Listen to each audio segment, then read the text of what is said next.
Benvinguts a l'Arca de Babel, verbívores i verbívors, que heu estat durant 7 setmanes navegant pels mars del llenguatge amb l'Alfred i l'Elisabet. L'última paraula, la setena i darrera, que havíeu de definir amb les vostres imaginatives ments, era internet.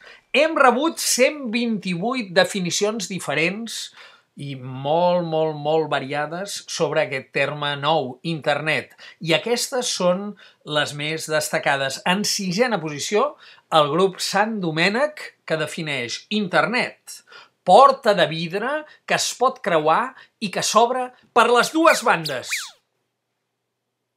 Vol dir que és interactiva, esclar.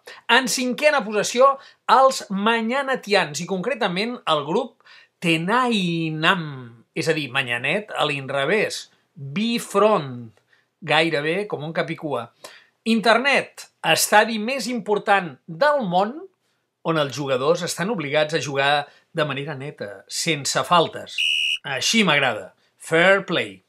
En quarta posició, el grup de les Supergirls, que diuen internet, màquina que es posa dins del riu Ter, o Te, que en diuen a Salt, per exemple, i que el deixa tot net. Màquina que es posa dins del riu Ter i que el deixa tot net. Molt polides les Supergirls. En tercera posició, el grup dels Progravitans. Internet, servidor elèctric transportable que neteja i ordena tot el que li manis. En segona posició, dins del grup Nati, el tercer grup, que diu així: internet, xarxa per pescar idees a Londres. Per això de net, esclar.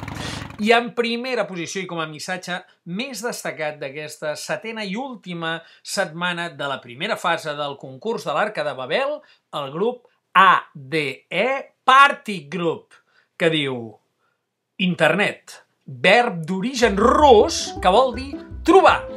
Trobar ens agrada molt. Si és d'origen rus, potser l'hauríem de pronunciar internet o alguna cosa semblant. En tot cas, enhorabona, Party Group del ADE. I com que aquesta és l'última setmana, ara entrem en la segona i última fase del concurs del bloc de l'Arca de Babel, que us hem estat plantejant aquí en una gran navegació pels 7 mars del llenguatge amb l'Alfred i l'Elisabet. Aquesta última prova, diguem, la part definitiva, és una prova de redacció. Heu de fer un microrelat de 90 paraules, aproximadament, que inclogui les 7 paraules que han anat configurant les 7 setmanes del concurs, en l'ordre que sigui, tant se val, dins d'un microrelat d'unes 90 paraules. Us recordo quines han estat aquestes 7 paraules d'aquestes 7 setmanes que han de figurar forçosament dins dels vostres microrelats. Mare Magnum, Gatzara, Samurai, Balalaika, Bungalow, Llamàntol i internet. Mare Magnum, Gatzara, Samurai, Balalaika, Bungalow, Llamàntol i internet, i naturalment 83 paraules més. Aquest serà el vostre microrelat. Teniu de temps fins al divendres 22 de març per enviar-lo a l'adreça de correu electrònic arcadebabel, tot seguit, @grup62.com.